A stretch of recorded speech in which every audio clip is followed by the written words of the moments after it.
Hey again YouTube, UC2657 back again with another review for you. As part of my personal defense series, I've got the United Cutlery Combat Commander boot knife with shoulder sheath. Now as you can see, I'm wearing it with the shoulder sheath on. It basically has your standard shoulder sheath for a gun holster style. There are a few issues with it. It's not the most comfortable thing in the world, and a friend of mine has the exact same knife. He's a little bit bigger than me, and it doesn't fit him. So, yeah. One of the other things I'm not a huge fan of, it's got a little alligator clip here.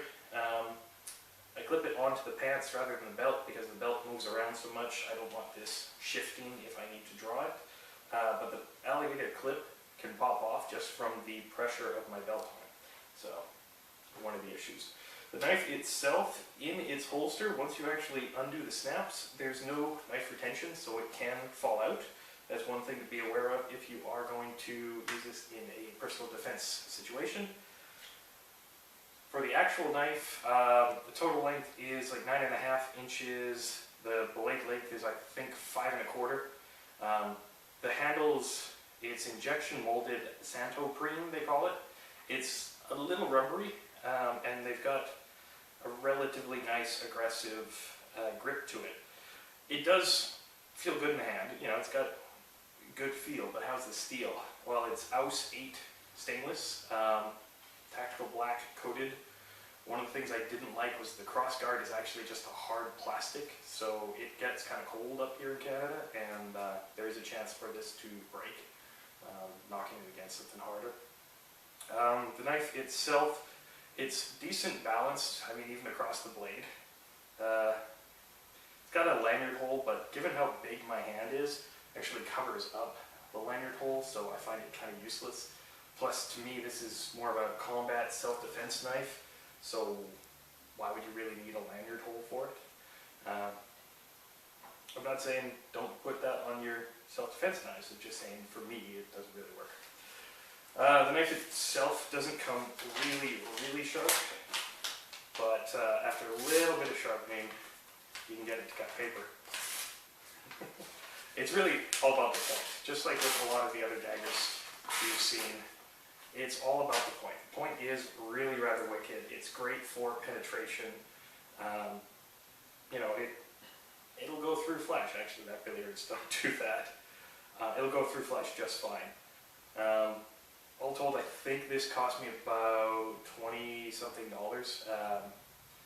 I've seen it in a whole bunch of different places, local stores, online at Amazon, Warriors and Wonders, Knife Zone, all of those places.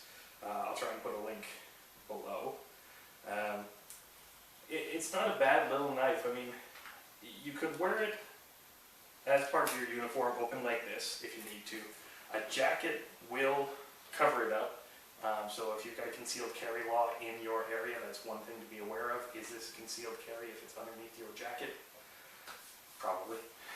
Canadian law, I think this is a concealed carry if I've got a jacket over it. Otherwise, like this, might have to explain it to the police.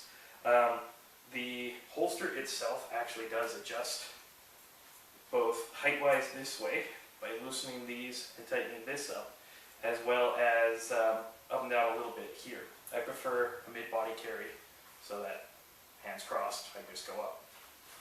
You can use it without the shoulder holsters by undoing these little straps and fixing your collar after you do it,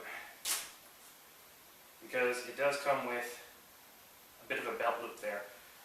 It'll sit just fine. You know, you've got this on the bottom if you wanted to lash it to your leg or something, and then you know, you basically got a belt knife. All told, I mean, it's a good personal defense item because you can, you know, draw it quickly and get into whatever situation you're currently in. And, you know, if you need it for personal defense, it's always there. It'll tip slash just fine. Put a little flick into the wrist when you slash, and, you know, that point will go through watermelon skin or something like that. But yeah, should you get it? Well, if you like tactical daggers and you're looking for something on a budget, it's not a bad idea. For 20 bucks, I really couldn't go wrong, and I have to admit, I actually like this one. So, United Cutlery Combat Commander Combat Toothpick is actually what they call it. I'd say go for it. Until next time, guys, I'm Stick Guy 187. Stay sharp.